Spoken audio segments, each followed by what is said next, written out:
Today's lesson will be on blending with color pencils. You will watch this video, pay close attention to what I'm doing, and then you get to try it on your own. As you can see here, I've drawn a rectangle and I've chosen a blue pencil to start this assignment. I am shading down the middle of the rectangle and I'm going from side to side. I'm making sure that the direction remains the same so that I don't have pencil marks going in a lot of different directions. I'm applying the same amount of pressure throughout the area. I'm going back and forth so that I don't have one area darker than another. A good color pencil drawing takes a lot of layers. As you can see, there's a lot of white from the paper showing through the color. Now it's time to start blending to another color. So I'm taking my blue pencil, I'm adding a little less pressure so that it is lighter on the edges.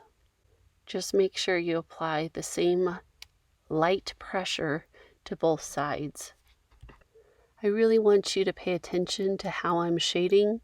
I make sure that my pencil is sharp. I make sure that I'm using the side of my pencil, and I'm going back and forth to make sure that the area looks smooth and even. As I'm blending out to the edge of the rectangle, I just apply less and less pressure. In order for me to create a nice even blend of colors, I need to pick colors together on the color wheel. This is called analogous colors. So I went from blue to now I'm doing more of like a turquoise blue or a teal. So I'm working hard once again to layer on top of the blue that I've created. And I'm going back and forth, applying the same amount of pressure so that the teal color looks similar all the way through. Now I'm trying to use the same techniques as I did with the blue as I'm doing with the teal. As I'm going out toward the rectangle, I'm applying less and less pressure. Now once I get the first layer on of the teal and make sure that it looks as nice and neat as I can get it, I'm going to move on with a darker blue on the other side of the light blue. Same techniques, back and forth, making sure I have the same even pressure that I used on the other two colors. And I'm getting lighter as I'm going out. Now keep in mind, this is just one layer. I will have to go back over and over again until I don't see any white of the paper.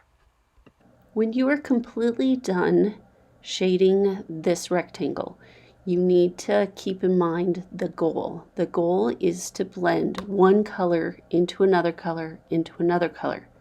You shouldn't see exact lines going through it, knowing exactly where a color started and stopped. You want it to be kind of like the sunset or the sunrise, where it's one color fading into another color.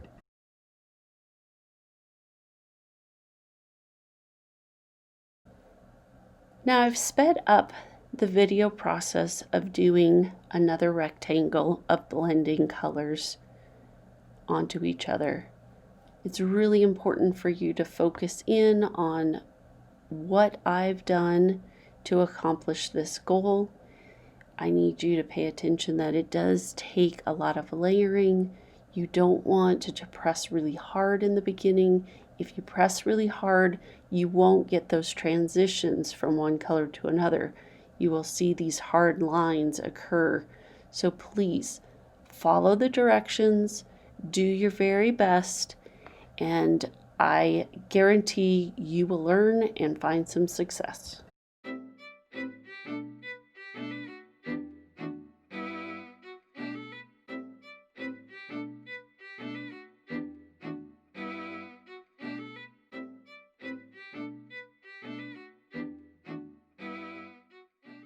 I need to point out here that I'm including black on the top and white on the bottom.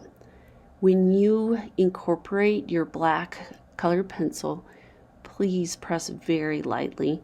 You're going to have to go back and forth between the color you chose and the black so that in the end result should just be a really dark color of what you already have, so that you're just blending those together.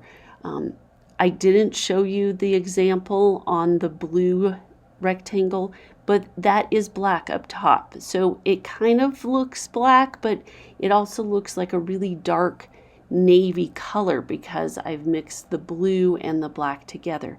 So the red is a little harder to blend with black, but really try to blend with black, and then at the bottom of your rectangle, blend with white. You're not completely done until you don't see any of that white paper showing through. So you need to apply a little heavier pressure at the end, but making sure that it's the same pressure throughout your drawing.